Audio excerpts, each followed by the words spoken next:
Keti mbele za Bwana na Bwana wabariki sana. Mimi sio daktari na sitajifanya kwamba mimi ni daktari, lakini nina interest kubwa sana na mfumo wa mwili wa mwanadamu jinsi unavyofanya kazi.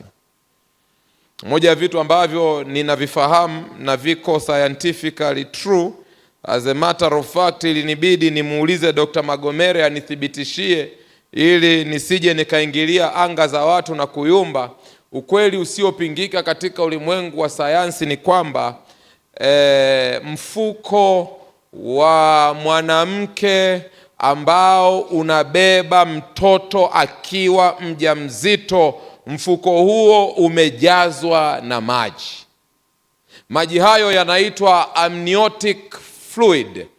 Hii ni maji ambayo yanamzunguka mtoto akiwa tumboni mwa mama yake. Ukiwa tumboni mwa mama, uko ndani ya maji. Na maji maji haya ya amniotic fluid ni ya muhimu sana wakati mwanamke ni mjamzito, kwa sababu maji haya yakipungua au yakikauka kabisa yanaweza kuathiri ukuaji wa mtoto tumboni. Mapafu ya mtoto yanaweza yasikomae. Mtoto anaweza kuzaliwa na ulemavu au upungufu wa viungo, yani mwili hautakamilika katika uumbaji wake. Na kama maji haya yakikosekana kabisa, yanaweza yakapelekea kwenye kifo cha mtoto. Yawezekana ndio maana Waswahili wana msemo unaosema maji ni. Kumbe kuanzia conception ya maisha ya mwanadamu, maji hayaepukiki. Wanasayansi wanatuambia 70 au 75 ya mwili wa mwanadamu au ya uzito ni maji katika mwili wa mwanadamu. Kwa hiyo bila maji, kungali tumboni mwa mama, uko kwenye hatari ya kupoteza maisha au kuzaliwa ukiwa hauko sawa. Lakini hata baada ya kuzaliwa, maji ni hitaji kuu la mwanadamu. Bila maji hakuna uhai. Na ngoja nikwambie, hata unaposoma Biblia, nyakati zote ambazo Mungu alitaka kufanya jambo kubwa linaloasilia au linalowakilisha mianzo mipya, maji yalitumika. Zama za Nuhu, dhambi ikiwa imezidi na Mungu anasema nitaiangamiza dunia, maji yalitumika. Wana wa Israeli baada ya miaka 430 jangwa, watumwa Misri, wanapotoka ilibidi wapite katikati ya maji, kuashiria ya kwamba sasa wanaenda kwenye mianzo mipya. Baada ya miaka 40 ya wana wa Israeli kutangatanga jangwani, wanapokuwa tayari kuingia nchi ya ahadi, maji ya mto Yordani yalipasuka na wana wa Israeli wakaingia Kanaani kupitia maji. Nyakati zote Mungu akitaka kufanya mianzo mipya anatumia maji. Mtoto kabla hajazaliwa, maji yanahusika. Gharika kabla ya kufanyika, maji yanahusika. Watu kutoka utumwani, maji yanahusika. Watu kuingia nchi ya ahadi, maji yanahusika. Mwanamke kabla hajazaa, maji yanapasuka. Hivyo basi naomba nikwambie jioni ya leo, ili utoke kwenye dunia hii ya dhambi na uingie kwenye ufalme wa mbinguni, ni lazima upite kwenye maji. Hayakwepeki.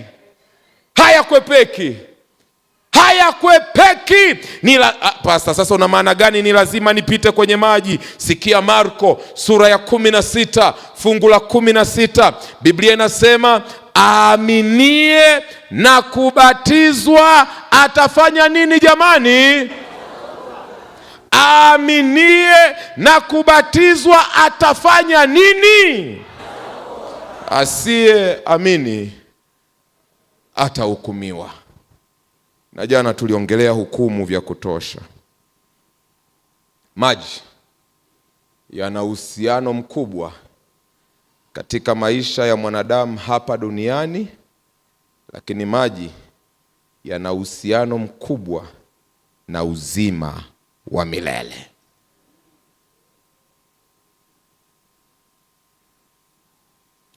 Sasa fungu limesema aaminie na kubatizwa ndiye atakaye okoka. Pastor, tuna batizo ngapi?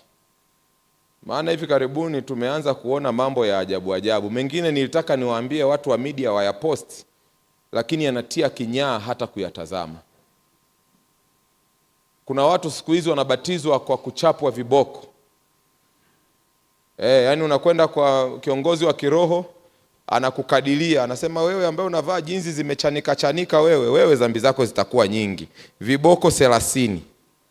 Maana huwezi ukawa na akili timamu uvae jinsi zilizochanika na unanunua jinsi zina viraka. Wewe viboko vingapi? Na unakadiliwa viboko na unanyukwa viboko, halafu mwisho viboko 3 vya mwisho ndo unaambiwa hivyo ni viboko kwa jina la Baba na la Mwana, anamalizia na la Roho Mtakatifu, halafu unaambiwa umebatizwa. Mwingine pale Kongo anabatiza kwa kuchaji fedha. Anakukadilia, anasikia historia yako ya maisha. Ulizaliwa wapi? Nilizaliwa kule kwetu Kigoma. Kule kwetu bibi yetu alikuwa mchawi sana. Huyu dhambi nyingi huyu. Unajishughulisha na nini? Mimi bwana nafanya biashara. Biashara gani? Mimi nauza pombe na sigara. Dr. Magomera alishasema hao roho za mashetani ziko hapo, dhambi nyingi. Alafu anakukadilia kwa wingi wa dhambi zako $5,000,000. $5,000,000, tafuta $5,000,000, na ukimhesabia $5,000,000 ndio anakutamkia umebatizwa kwa jina la Baba, la Mwana na la Roho. Wengine wanaambiwa tembea juu ya misumari, na hii inatumika sana kule Asia. Wanachukua kibao, kinapigiliwa misumari, zile ncha zinatokeza, ili uonyeshe kabisa kwamba umemkubali Yesu na uko tayari kuumia kwa ajili ya Yesu. Na niliwaambia dini zote nyingine hapa duniani zinakwambia wewe kazi yako ni kumfurahisha Mungu, lakini Ukristo unasema Mungu yuko kwa ajili ya kukufurahisha wewe. Kwa hiyo unaambiwa utembee juu ya kibao ukiwa peku, unakanyaga unaenda, unakanyaga misumari unaenda. Ukifika katikati ukatoka, unaambiwa umeharibu ubatizo wako, lazima uanze moja. Wengine wanaambiwa kuruka kwenye moto. Unawekwa moto mkubwa, halafu unaambiwa utoke huko mbio. Sasa wenye vitambi kama mimi sijui tungefanyaje. Yaani mbingu ingekuwa inaenda kwa kuruka moto, shida ingekuwa ni kubwa. Yaani ingekuwa ubatizo ni kuruka moto. Sasa unaambiwa ukimbie, utoke mbio, ukifika kwenye moto uruke. Ukifanikiwa kuruka upande mmoja mpaka mwingine, inaashiria kwamba dhambi zako hapo katikati zimeteketezwa na moto. Sasa umeingia kwenye utakatifu na umebatizwa. Hii nilishuhudia, maana nilibisha nikapelekwa. Tukiwa tunasoma Bugema pale Kampala, tukaambiwa bwana kuna watu wanabatiza kwa mkojo. Kasema mkojo? How is that possible? Nikabisha nikasema hakuna mwanadamu mwenye akili timamu atakubali kubatizwa kwa mkojo. Wakaniambia wewe unabisha, kila Jumapili kuna watu wanabatizwa kwa mkojo mahali fulani. Tukabebwa mpaka mahali fulani panaitwa Naja Nankumbi. Kuna bonge hasa la hema pale la kanisa. Ikifika muda wa ubatizo, yule baba mchungaji, sijui baba askofu, sijui nani, anatoka huko juu kwenye gorofa, kuna balcony kwenye gorofa, anatembea akiwa anamimina mkojo. Wanaobatizwa wamepiga magoti, nimeona kwa macho yangu, wamepiga magoti chini, midomo ikiwa juu, kila mtu anapambana angalau tone.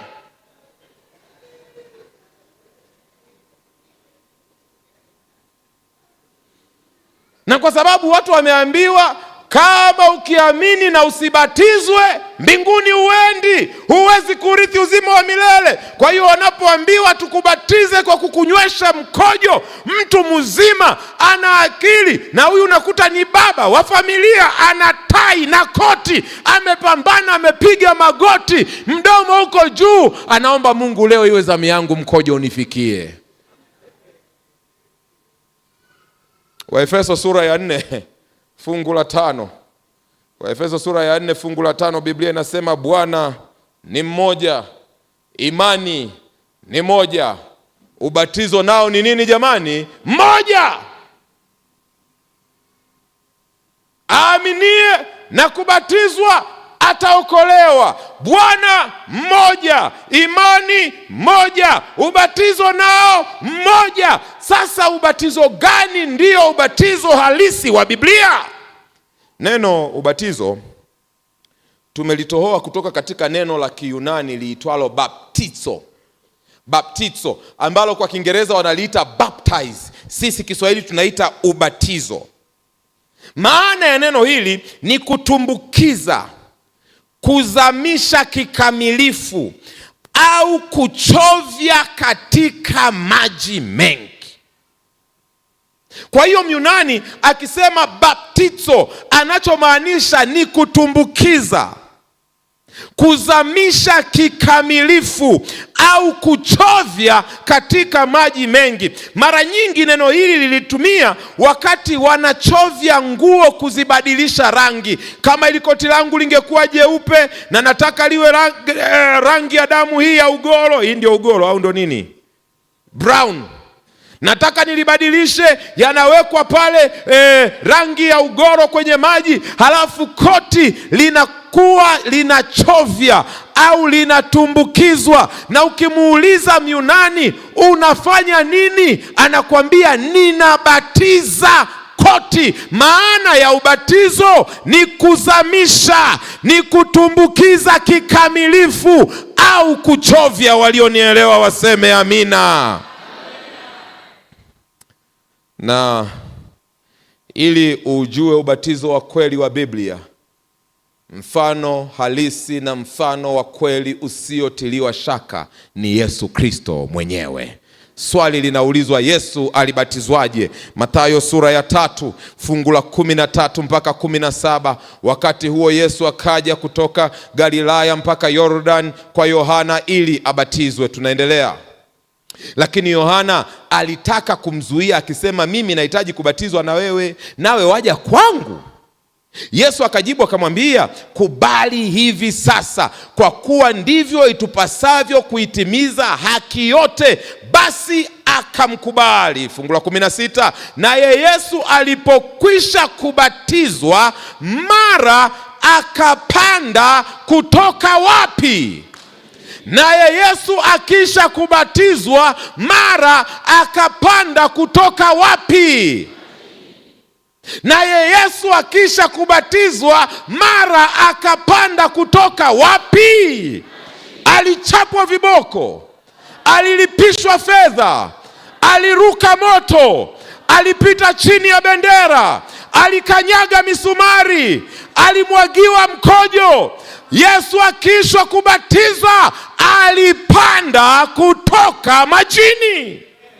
Na tazama, mbingu zikamfunukia, akamwona Roho wa Mungu akishuka kama ua akija juu yake. Fungu la 17 nalipenda. Na tazama, sauti kutoka mbinguni ikasema, huyu ni mwanangu mpendwa wangu, ninayependezwa naye. Haleluya.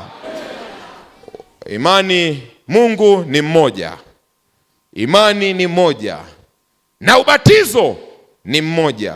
Na ubatizo wa kweli, ubatizo wa kibiblia, ubatizo ambao Yesu Kristo mwenyewe alibatizwa akiwa hapa duniani, ni ubatizo wa maji mengi. Huo ndio ubatizo mmoja wa kibiblia.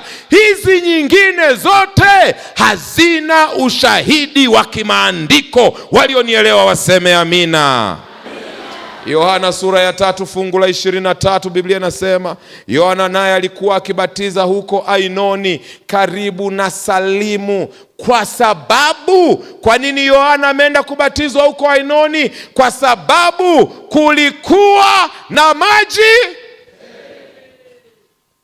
Amesema ni kwa sababu kulikuwa na moto au viboko vya kutosha vilikuwa vinapatikana huko Ainoni? Kinachomfanya Yohana aende kubatiza huko Ainoni ni kwa sababu huko Ainoni kulikuwa na maji tele. Na Mungu katika mfumo wake, mwanadamu atoke hatua moja aende nyingine, ni lazima maji yahusike. Mtoto hajazaliwa, maji yanapasuka. Israeli hawajatoka utumwani, wanavuka kwenye maji. Israeli hawajaingia Kanaani, wanavuka kwenye maji. Na nimekwambia, ili utoke kwenye dunia ya dhambi, ni lazima ubatizwe, ubatizo wa Biblia, ubatizo wa maji mengi. Haleluya. Sasa pasta, kwa nini maji mengi? What is so special kuhusu maji mengi? Nimeambiwa pasta, punguza Viingereza. Mnisamee jamani. Changamoto tunayoipata ni kwamba haya mahubiri, vitabu vingi tunavyosoma ni vya Kiingereza. Kwa hiyo na sisi tunayatohoa kutoka kwenye Kiingereza kuja kwenye Kiswahili. Kwa hiyo mtusamee, lakini tutajitahidi. Kwa nini maji mengi? Kuna jambo gani hapo kwenye maji mengi? Hivi ni swala la maji tu au kuna maana kubwa zaidi kuliko maji? Warumi sura ya 6. Warumi sura ya 6, ninasoma fungu la 1 mpaka na la 5. Useme nini basi? Au tuseme nini basi? Tudumu katika dhambi ili neema izidi kuwa nyingi? Hasha! Sisi tuliofia dhambi tutaishije tena katika dhambi? Hamfahamu ya kuwa, sikia, hamfahamu ya kuwa sisi sote tuliobatizwa katika nani? Tulibatizwa katika mauti yake. Basi tulizikwa pamoja naye kwa njia ya ubatizo katika mauti yake, kusudi kama Kristo alivyofufuka katika wafu kwa njia ya utukufu wa Baba, vivyo hivyo na sisi tuenende katika upya wa uzima. Fungu la 5, kwa maana kama mlivyounganika naye katika mfano wa mauti yake, kadhalika mtaunganika naye kwa mfano wa kufufuka kwake.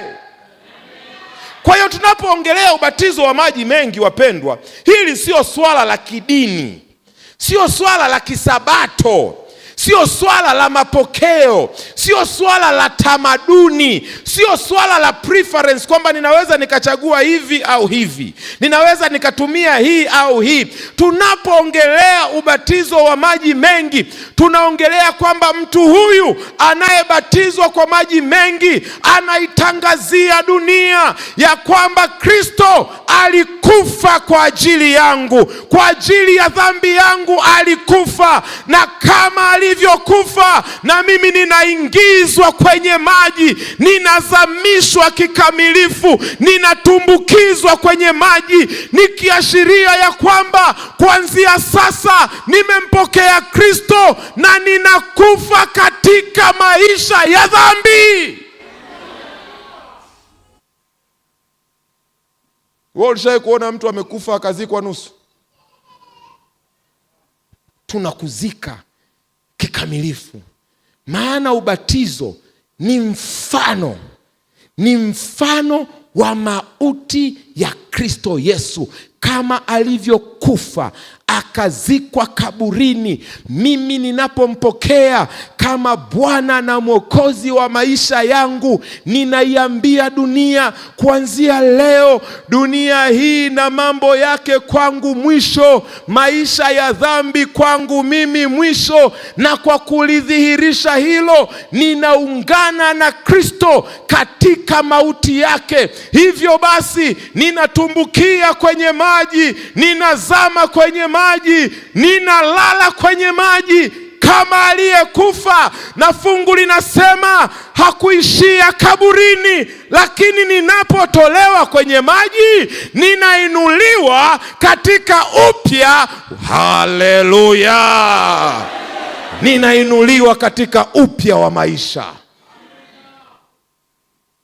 Ni zaidi ya maji, wapendwa. Na ndio maana Marko 16:16 akasema ni mpaka uamini na kubatizwa. Maana unakuwa umemkubali Kristo na kafara yake.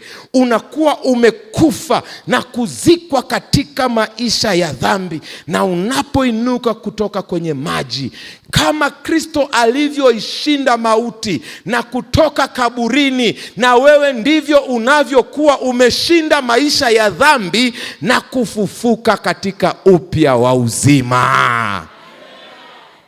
Tunapoongelea ubatizo wa Biblia, tunapoongelea ubatizo wa maji mengi, sio swala la mapokeo, sio swala la maji tu, ni zaidi ya maji. Ni kifo kwenye maisha ya dhambi na kufufuliwa katika upya wa maisha. Wakolosai sura ya 2 fungu la 12, Biblia inasema mkazikwa pamoja naye katika ubatizo. Mkazikwa pamoja naye katika ubatizo. Mkazikwa pamoja naye, sio katika viboko, sio katika kunyunyiziwa maji, sio katika kulipa fedha. Unaikubali kafara ya Yesu Kristo, unakubali kifo cha Yesu Kristo kilicholeta ondoleo la dhambi. Ni lazima uzikwe pamoja naye kwa njia ya ubatizo. Na katika huo mkafufuliwa pamoja naye kwa kuziamini nguvu za Mungu aliyemfufua katika wafu. Haleluya! Wapendwa, tunapoongelea ubatizo wa Biblia, tunapoongelea ubatizo wa maji mengi, sio swala la maji tu, ni swala la kuambatana na Kristo katika kifo cha maisha ya dhambi na kufufuliwa katika upya wa maisha. Wagalatia 3 fungu la 27, maana ninyi nyote mliobatizwa katika Kristo mumemvaa nani, wapendwa? Kristo. Unapomkubali Yesu Kristo kama Bwana na Mwokozi wa maisha yako, na unaposhuhudia hadharani na kwenda na kuzikwa katika maji na kufufuka katika upya wa maisha, sio swala la maji tu. Kitendo hicho unakuwa umemvaa Kristo. Na ndio ile Wagalatia 2 na fungu la 20, ndio ile Wagalatia 2 na fungu la 20 inasema, nimesulubiwa pamoja na Kristo, lakini ni hai, wala si mimi tena, bali ni nani, wapendwa? Kristo anayeishi wapi? Ndani yangu. Haleluya! Miaka ya nyuma kulikuwa na mwanafalsafa mmoja, hiki kisa nimewahi kukitoa, wale ambao mnafuatiliaga mtakuwa mnakifahamu. Mwanafalsafa mmoja kule Rumi alikuwa anaitwa Sani. Sani alikuwa ni mwanafalsafa asiyemwamini Mungu, na alikuwa ni lecturer kwenye moja ya vyuo vikuu pale Rome. Sani alikuwa hana mke, na Sani alikuwa ana tatizo moja. Alikuwa anapenda kupita kwenye zile tunazoziita red lights districts. Red lights districts ni mitaa ambayo makahaba wanajiuza.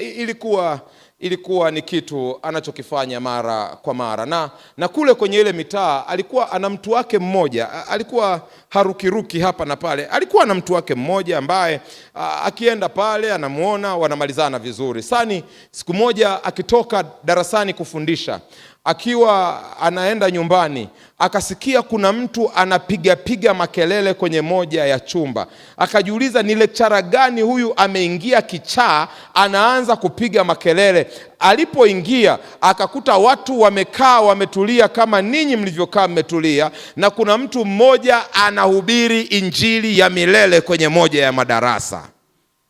Yule bwana akahubiri, Sani akamsikiliza kwa makini, na Sani alipomsikiliza mwishoni mwa mikutano akaambiwa, jamani, na kesho pia jioni tutaendelea. Sani akasema, nitaenda kesho kusikiliza tena. Baada ya vipindi, muda ulipofika, akaingia kwenye ile lecture theater, akamkuta jamaa anahubiri. Sani akamsikiliza kwa makini, akamsikiliza na kuvutiwa, na wanapofunga akaambiwa, kesho jioni tena tutaendelea. Kesho yake tena Sani kafanya mambo yake mapema kabla hata wengine hawajafika. Sani akaingia kwenye chumba kile, watu wakafika, nyimbo zikaimbwa, maombi yakafanyika, wakasikiliza. Mwishoni mwa somo yule mhubiri akatoa wito. Sani anasema, hata sijui nilinyanyukaje, nilijikuta nimefika pale mbele, nimepiga magoti na nimenyoosha mikono yangu juu, nimempa Yesu Kristo maisha yangu. Sani ilipofika siku ya Jumamosi Sabato akabatizwa Sani. Jamani, Sani akabatizwa. Baada ya Sani kubatizwa, jioni wakiwa wanapokelewa, wakasomewa Wagalatia 2 fungu la 20. Wakasema, sasa ninyi mumemvaa Kristo, ninyi mumekufa katika maisha ya dhambi na mmezika maisha ya dhambi, mmefufuliwa katika upya wa maisha. Na wakasomewa Wagalatia 2 fungu la 20 ya kwamba ninyi sasa mmesulubiwa pamoja na Kristo, maana mumeungana naye katika mauti yake. Na kuanzia sasa sio ninyi mnaoishi tena, bali ni Kristo anayeishi ndani yenu. Sani akalielewa lile neno. Jioni Sani akiwa ana nguo zake mbichi, ameweka mfukoni, anarudi nyumbani, akitembea akapita kwenye ule mtaa ambao alikuwaga anapita kuonana na yule dada. Na akiwa anapita, yule dada akamuona Sani, na alipomuona Sani akajua ya kwamba Sani amekuja kumtafuta, maana huyu ndio mteja wake mzuri, huyu ndio mteja anayelipa bila shida. Na akaanza kumuita. Dada amemuona Sani, akaanza kumuita, akamwambia, Sani. Sani anasema, nikaendelea kutembea. Dada akapaza sauti, akaita mara ya pili, Sani. Sani anasema, nikavuka barabara, nikaendelea kutembea. Dada akapaza sauti akasema, Sani, Sani, ni mimi mtu wako. Sani anasema, nikiendelea kutembea nikamwambia ya kwamba najua ya kwamba ni wewe, lakini leo unayemuona sio Sani tena, ni Kristo anatawala maisha ya Sani. Ngoja nikwambie, kwenye mikutano hii kuna mtu atampokea Yesu Kristo kama Bwana na Mwokozi wa maisha yake. Kuna mtu atazikwa katika kifo cha dhambi na maisha ya kale. Utakapozikwa na kufufuka katika upya wa maisha, watakutafuta. Mchepuko utakutafuta, utakutext, baby it's me. Kaza mwendo, mwambie kuanzia sasa si mimi tena, ni Kristo anaishi ndani yangu. Wapiga dili chafu watakutafuta, watakwambia, mamba kuna mchongo uko nje, njoo tupige tupate pesa. Waambie, wapendwa, wiki iliyopita ilikuwa ni mimi, lakini sasa nimekufa katika maisha ya dhambi na nimefufuliwa katika upya wa maisha. Si mimi tena, ni Kristo anayeishi ndani yangu. Batizo ni zaidi ya maji, kwa sababu ni mfano wa ishara ya kifo katika maisha ya dhambi na upya wa maisha ndani ya Kristo. Wakorintho wa pili sura ya 5 fungu la 17. Hata imekuwa mtu akiwa ndani ya Kristo amekuwa kiumbe kipya. Oh dear. Hata imekuwa mtu akimpokea Yesu Kristo kama Bwana na Mwokozi wa maisha yake, akaambatana naye hata katika kufa kifo cha dhambi na kufufuliwa katika upya wa maisha katika njia ya ubatizo, mtu huyo amekuwa kiumbe kipya. Na fungu linasema ya kale yanakuwa yamepita, na tazama mambo yote yamekuwa mapya.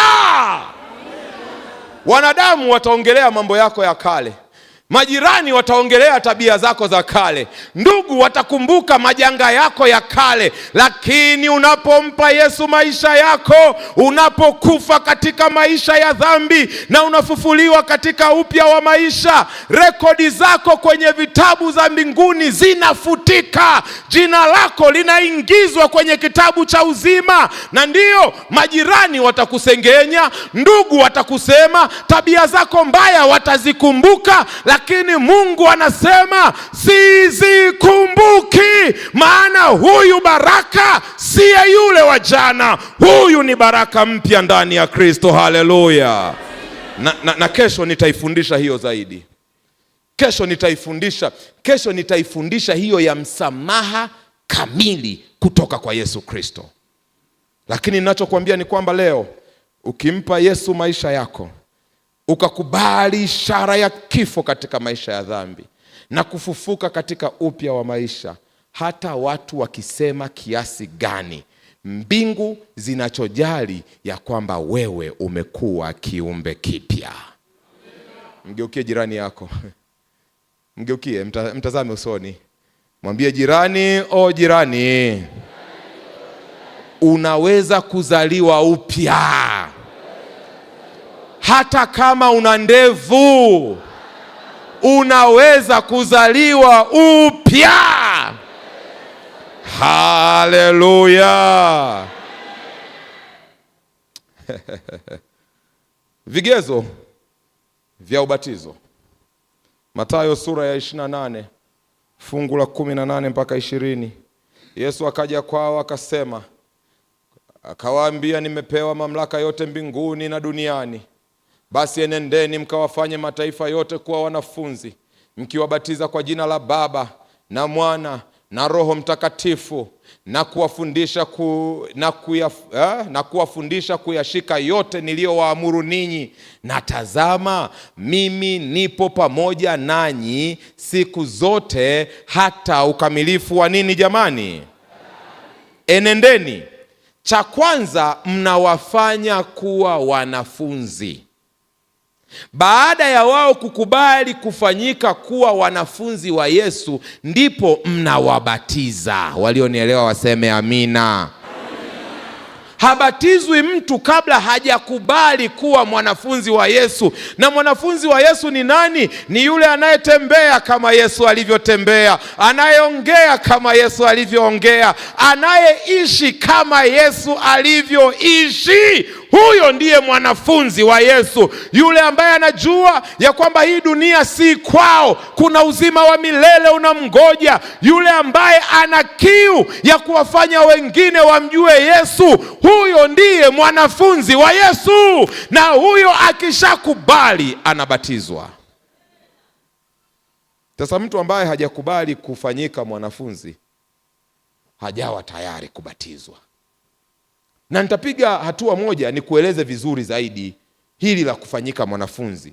Ukisoma Matendo sura ya 8 fungu la 35 mpaka 38, Biblia inasema, Filipo akafunua kinywa chake, naye akaanza kwa andiko lilo hilo, akamhubiria habari njema za Yesu. Jamani, hii Njombe Net Event tunafanya nini hapa? Hii Njombe Net Event tumekuja kufanya nini hapa? Tumekuja kuhubiri habari zetu wenyewe. Tumekuja kuhubiri habari za mambo tuliyoyasoma wenyewe. Kilichotuleta hapa ni kuhubiri habari njema za Yesu. Filipo tunamuona hapa amefungua neno na anaanza kumhubiria habari njema za Yesu. Wakawa wakiendelea njiani, wakafika mahali penye nini jamani? Wakafika mahali penye nini? Yule towashi akasema, tazama maji haya, ni nini kinachonizuia nisibatizwe? Filipo akasema, ukiamini kwa moyo wako wote. Kabla mtu hajabatizwa ni lazima ahubiriwe, afundishwe habari za Yesu na akubali na aamini. Tena sio nusu-nusu, aamini kwa moyo wake wote. Sasa niwaulize swali. Mtoto mchanga wa miaka 3 unaweza ukamfundisha na kumhubiria akaamini kwa moyo wake wote?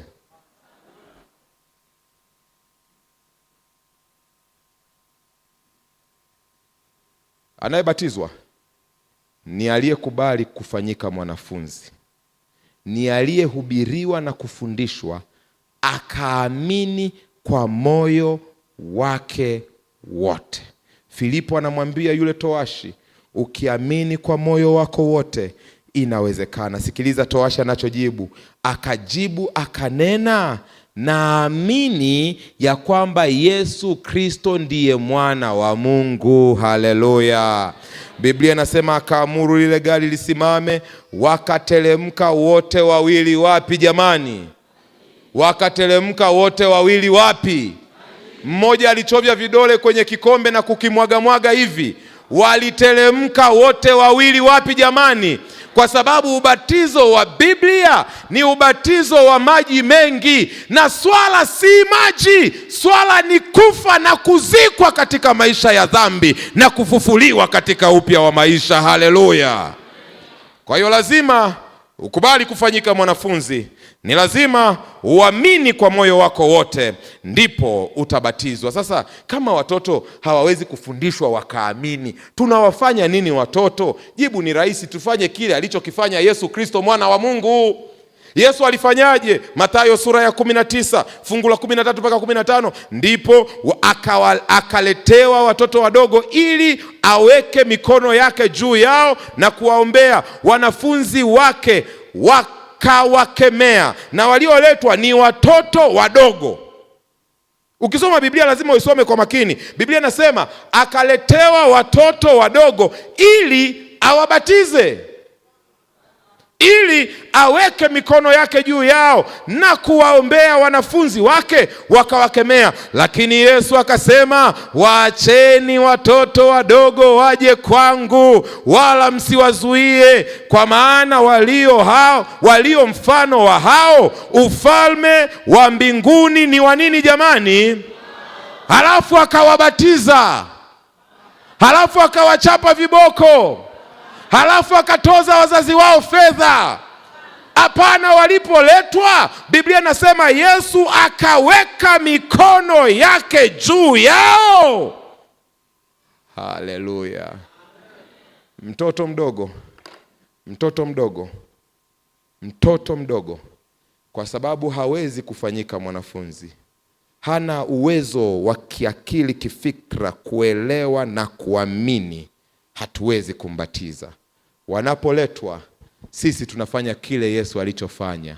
Tunaweka mikono juu yao, tunawaombea ulinzi na neema, ili siku wakifika umri wa kuweza kufanya maamuzi, siku akifika umri ambao anaweza akajifunza na kuelewa. Na mtoto akifika umri wa kujifunza na kuelewa, anaeleweka. Ndio maana mtihani wa kwanza wa taifa ni darasa la ngapi jamani? Maana yake ni kwamba huyu anaweza akafundishwa na kufanya nini ili apimwe. Anapofika uwezo wa kuweza kuelewa Yesu ni nani, alifanya nini, mafundisho na imani za msingi za Biblia ni zipi, huyo mtoto akifika level hiyo, ndio tunambatiza kwa jina la Baba, la Mwana na la Roho Mtakatifu. Walionielewa waseme amina. Yes. Amen. Mtoto ameelewa. Wewe tutakubariki, lakini ukiwa mtu mzima tutakubatiza katika jina la Baba. Na hapa niweke onyo. Kuna watoto wamefika miaka 10, 11, 12, 13, 14, wazazi wao wanawazuia kubatizwa. Hao wana uwezo wa kuelewa. Mtoto akikubali, amesikiliza neno, amelielewa, ameamini, ninakuomba mpendwa, usimzuie kubatizwa. Nikasikia hoja nyingine zinasema, pasta, yale magoli ya uwakili mnayotuwekea yanakuwa makubwa sana. Hiyo si hoja. Kanisa hili liko hapa kwa utume na kuandaa watu kwa ajili ya uzima wa milele. Hiyo ndio ajenda yetu kuu. Haleluya. Mama mmoja, mtoto wake amejitoa, alikuwa na umri wa miaka 13. Mama akagoma, pasta, huyu hawezi kubatizwa. Nikaenda kumtembelea mama, shida ni nini? Anasema, bado mwanangu ni mdogo sana, miaka 13, bado ni mdogo sana. Nikamwambia, mama, huyu anaamini, nimemuuliza, anaelewa mafundisho ya Biblia. Akasema, pasta, ninakaona bado ni kadogo sana, pasta, kaache kwanza. Na kweli tukamwacha yule mtoto. Mwaka unaofuata, sio mimi niliyemtafuta mtoto, sio mimi niliyemtafuta mama. Mama ndo alinipigia simu, pasta, naomba uje nyumbani. Ninafika nyumbani, mama analia, amekaa chini kabisa kwenye kapeti. Anasema, pasta, binti yangu ni mjamzito. Yule aliyesema ni mdogo hawezi kumpa Yesu maisha yake, na amemzuia asimpe Yesu maisha yake. Sasa mama analia, anasema, binti yangu ni mjamzito, nitafanya nini? Kuwa makini. Akiamini, akakubali kuwa mwanafunzi, abatizwe kwa jina la Baba, la Mwana na la Roho Mtakatifu. Matendo sura ya 2 fungu la 37 na 38. Walipoyasikia haya, Petro amepiga injili. Walipoyasikia haya, wakachomwa mioyo yao, wakamwambia Petro na mitume wengine, tutendeje ndugu zetu? Petro akawaambia, tubuni mkabatizwe kila mmoja kwa jina lake Yesu Kristo, mpate ondoleo la dhambi zenu. Haleluya. Ubatizo umeambatanishwa na msamaha wa dhambi. Kwa hiyo anayebatizwa anafanywa mwanafunzi, anayebatizwa anakuwa ameamini, anayebatizwa anapata ondoleo la dhambi. Walionielewa waseme amina. Wakorinto wa kwanza 12:13. Sio tu ondoleo la dhambi, tumesema ni kufanyika mwanafunzi, kuamini, kupata ondoleo la dhambi. Haishii hapo. Wakorinto wa kwanza 12:13, kwa maana katika roho mmoja sisi sote tulifanya nini jamani? Tulibatizwa kuwa mwili mmoja, kwamba tu Wayahudi au kwamba tu Wayunani, ikiwa tu watumwa au ikiwa tu huru, nasi sote tulinyweshwa roho mmoja.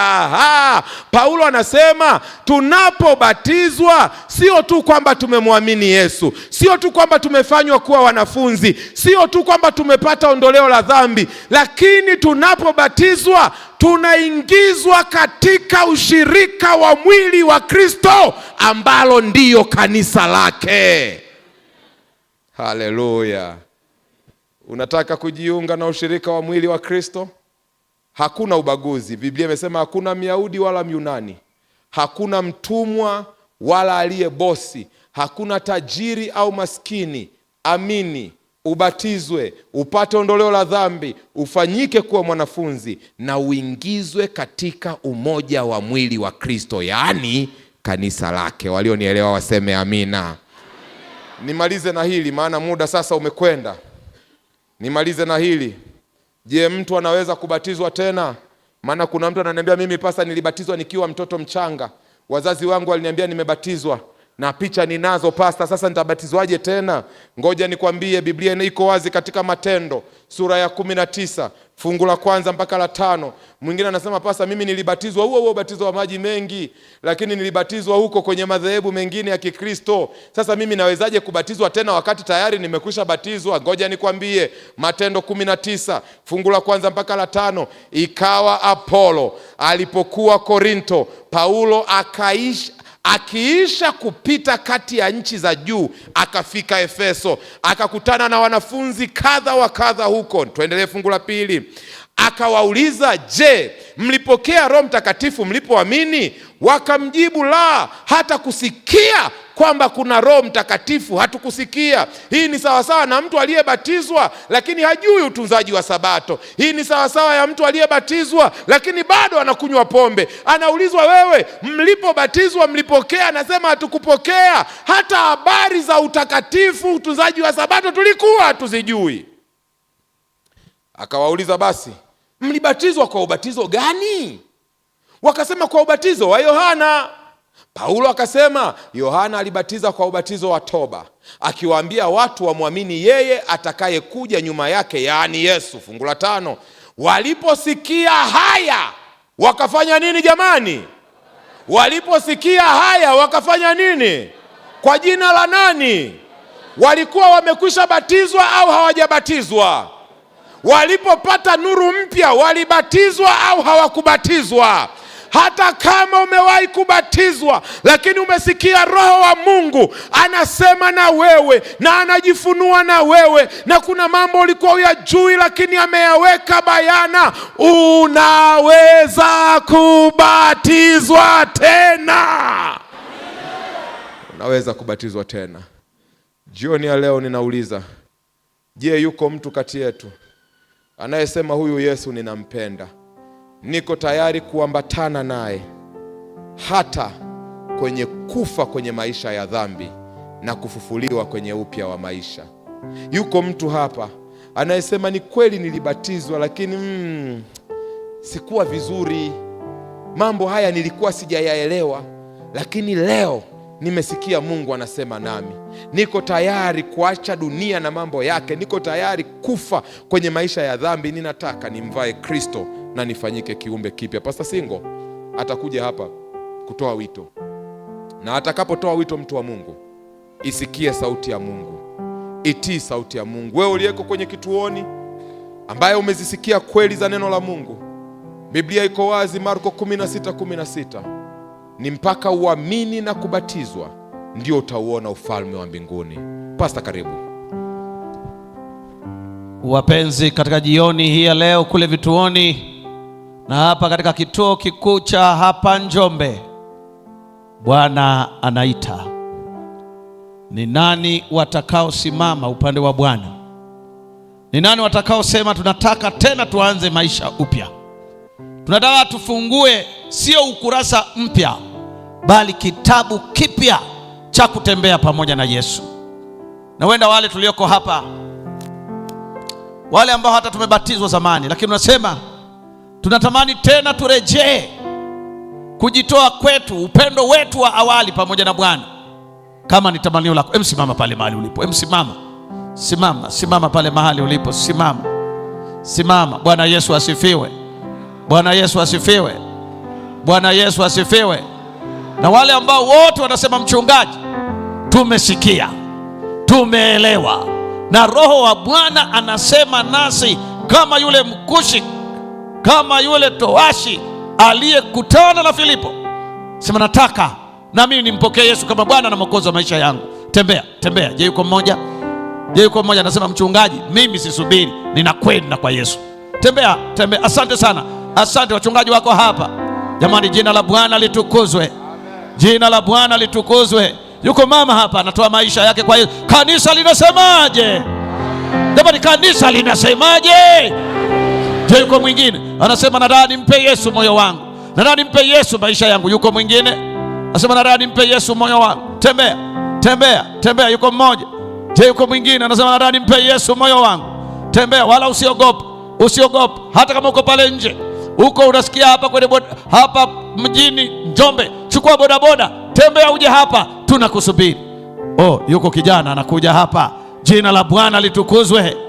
Jina la Bwana litukuzwe. Je, kuna mwingine anakuja? Kabla pastor hajatoa tamko la baraka kule vituoni, endelea kuita wito. Kule Manyara Babati, endelea kuita wito. Kule Karatu, endelea kuita wito. Kule Singida, endelea kuita wito. Kule Musoma, Shirati, kule Mara, endelea kuita wito. Kule Bunda, Suguti, endelea kuita wito. Mchungaji Baraka, hebu tutamkie tamko la baraka tunapomaliza tutamkie tamko la baraka na watu wanapoendelea kuja. Wapendwa mlioko hapa Njombe na wale mnaotufuatilia mbali, Mwenyezi Mungu awabariki na kuwalinda. Nuru ya uso wake iwaangazie na kuwafadhili. Mwenyezi Mungu awatendee yaliyo mema. Mwenyezi Mungu awabariki mwingiapo na awabariki mtokapo. Akabariki kazi za mikono yenu, akabariki uzao wa matumbo yenu, akaponye magonjwa yenu katika jina la Yesu. Nuru ya uso wake ikaangaze katika mapito yenu. Zaidi ya yote, tumaini lenye baraka la kurudi kwa Yesu mara ya pili lidumu likiwaka ndani yenu. Ni katika jina la Yesu tumeomba. Kila anayeamini na apige kelele aseme amina. Amina.